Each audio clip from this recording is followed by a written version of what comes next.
मैली चादर ओढ़ के कैसे, मैली चादर ओढ़ के कैसे द्वार तुम्हारे हे पावन परमेश्वर मेरे मन शर्माऊं, मैली चादर ओढ़ के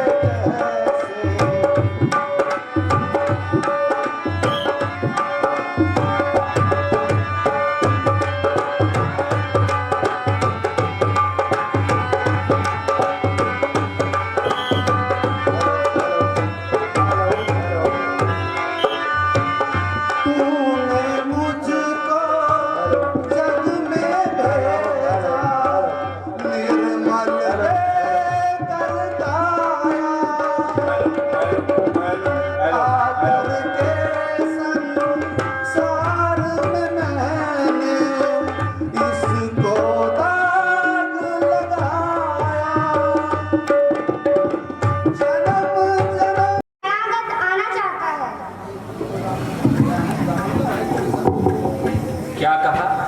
रावण का भाई विभीषण? हाँ भगवान। परंतु सुग्रीव जी,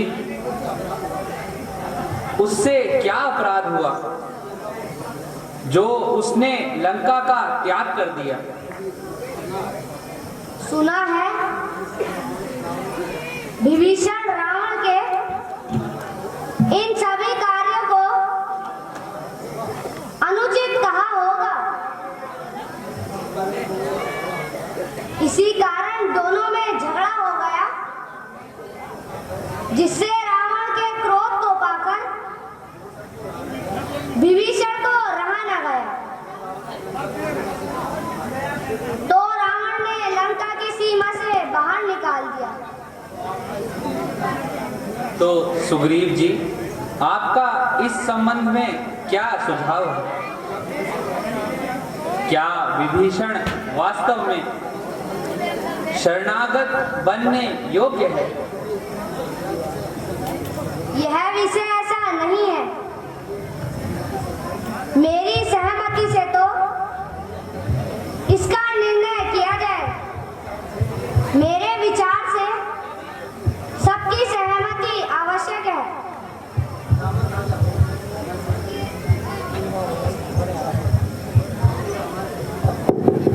क्योंकि वह हमारे शत्रु का भाई है। मेरे विचार से यह निश्चय करना कठिन है कि यह रावण का विरोधी है।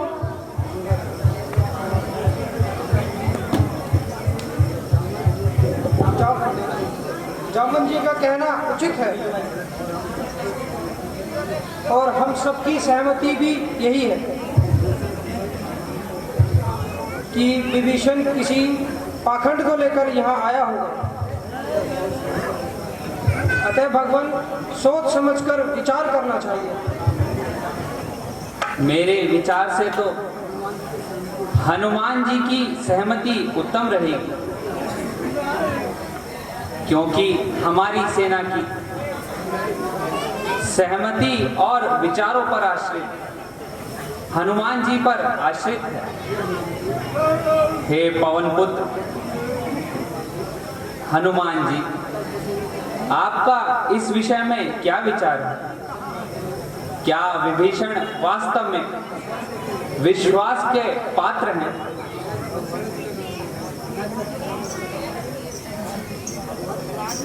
भगवान,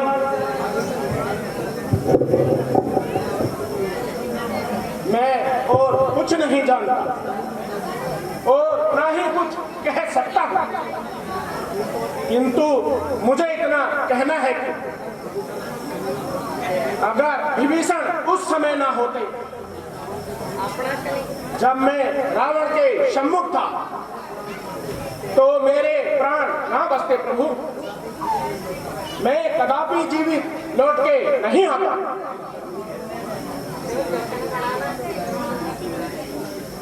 यद्यपि सुग्रीव जी आपकी राय से मैं सहमत हूं, फिर भी मेरा मन साक्षी है कि विभीषण शरणागति योग्य है।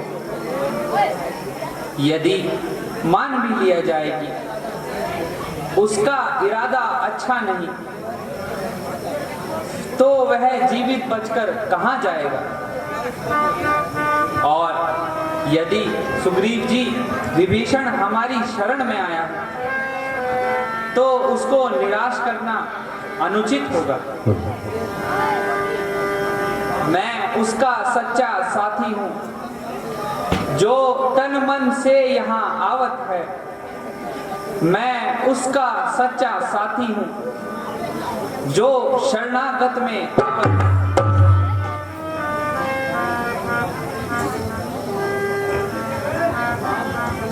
निसंदेह मैं जानता हूं कि विभीषण रावण का भाई है, परंतु पांचों उंगलियां एक समान नहीं होती। इसीलिए हे सुग्रीव जी, एक पुरुष की मूर्खता से सारा कुल दोषी हो जाए, ऐसा नहीं हो सकता। यदि आपकी यही इच्छा है तो हमें कोई आपत्ति नहीं है। सुग्रीव जी, आप जाकर विभीषण जी को आदर सहित यहाँ ले आइए। जो आज्ञा प्रभु। निर्मल मन जन सो मोहि पावा, मोहि कपट जल छिद्र दावा।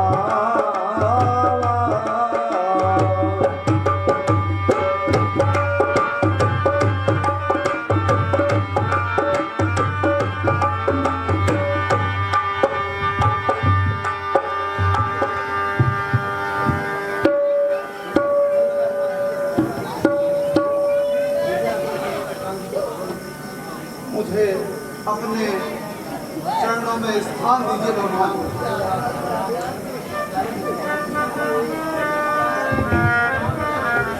प्यारे विभीषण, आप मुझे लज्जित ना करें।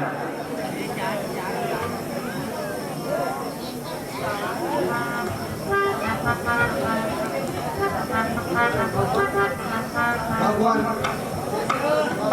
जैसा मैंने सुना था, अपने प्रभु को उससे भी बढ़कर पाया है, जिसने अपने शत्रु के भाई को गले लगाया है। प्रतिज्ञा करता हूं कि आपके सत्कार को कभी नहीं भूलूंगा। अंतिम समय तक इन्हीं चरणों में रहूंगा। हे विभीषण जी, मैं आपका सत्कार करने योग्य कहाँ हूं। राम तो केवल दुखी मनुष्य को सहानुभूति देना अपना कर्तव्य समझते हैं, और उस पर आप जैसा मनुष्य जिसने अपने सहोदर भाई की परवाह ना करते हुए हनुमान जी को छुड़ाया था और अपने घनिष्ठ संबंध को तोड़ दिया। भाई विभीषण, आज से हम आपको लंकापति की पदवी देते हैं।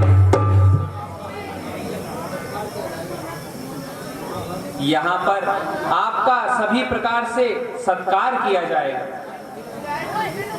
तथा मैं यह प्रतिज्ञा करता हूं कि लंका पर विजय के पश्चात लंका का सारा राज्य आपको ही सौंप दूंगा।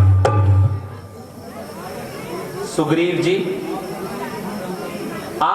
आप विभीषण जी के विश्राम का प्रबंध कीजिए। जैसी आज्ञा भगवान।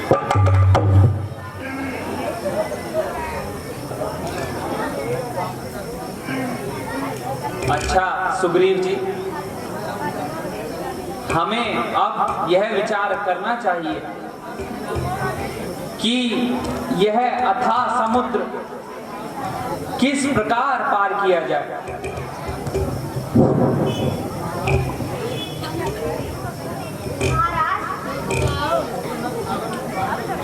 इस दुर्लभ सागर को पार करना तो बड़ा दुर्लभ प्रतीत होता है। महाराज, आपके सामने कोई भी कार्य दुर्लभ नहीं है। आपकी दृष्टि पड़ने पर ही पर्वत भी मार्ग छोड़ देते हैं। हाँ ठीक है, पहले मैं समुद्र देव की स्तुति करता हूं और हमें सभी को प्रार्थना करनी चाहिए।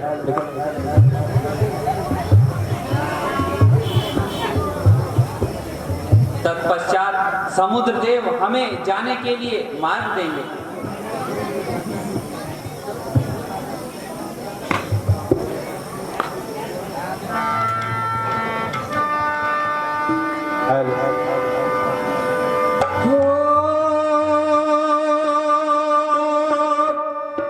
का हीरा धूपति चाप चढ़ावा, यह बात लक्ष्य मान के मान धावा।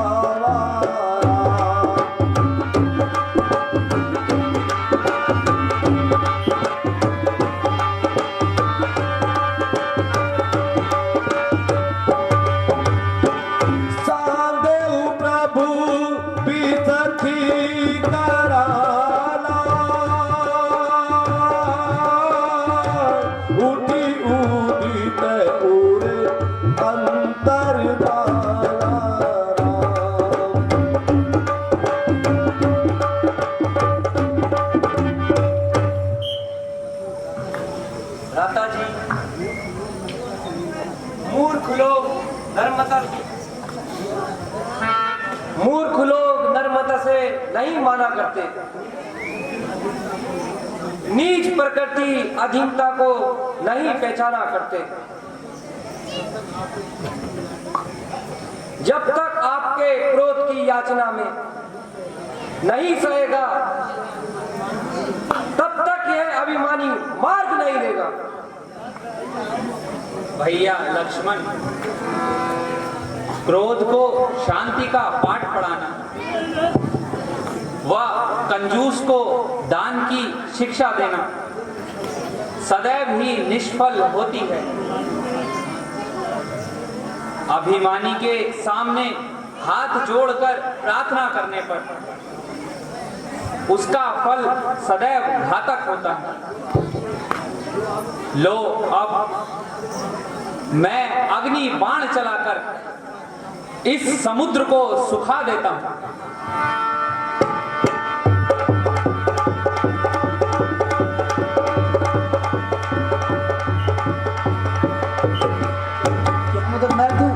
समुद्र, हे दया सिंधु क्षमा करें प्रभु, मुझे अभिमानी को क्षमा करें।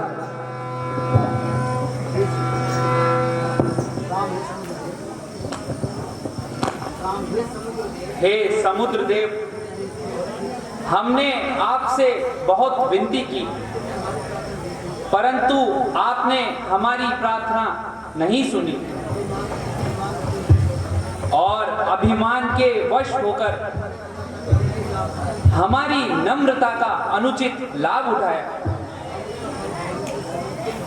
अब उसका फल भोगने के समय तुम क्यों घबराते हो? हे प्रभु,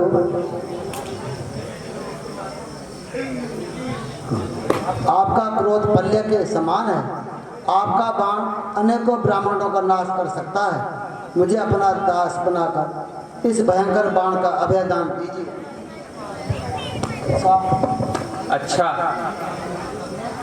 हम तुम्हारी नम्रता पर प्रसन्न हुए, किंतु कोई ऐसा उपाय बताओ जिससे हमारी सेना पार हो जाए। हे तात सुनिए, किसी नदी किनारे एक ऋषि रहते थे और नल नील दोनों भाई उपद्रव किया करते थे। जिस समय ऋषि समाधि पर बैठते थे, नल नील उनके सामान को उठाकर नदी में फेंक दिया करते थे। एक दिन मुनि को क्रोध आया और उन्हें श्राप दिया कि तुम जिस वस्तु को सागर में डालोगे वह ऊपर ही तैरती रहेगी और वहीं पर स्थिर रहेगी। इसलिए है भगवान, नल नील द्वारा पत्थरों को समुद्र में डलवाओ, इस प्रकार पुल बन जाएगा और सेना पार हो जाएगी। उपाय तो ठीक प्रतीत होता है, किंतु धनुष पर आया बाण निष्फल नहीं जाता। वह किसी ना किसी को निशाना अवश्य बनाता है। अच्छा भगवान, यदि ऐसा है तो इस बाण को दक्षिण दिशा में फेंक दीजिए। कुछ और भयंकर राक्षस रहते हैं, उनका संहार हो जाएगा। अच्छा, तो मैं उसी ओर छोड़ता हूँ।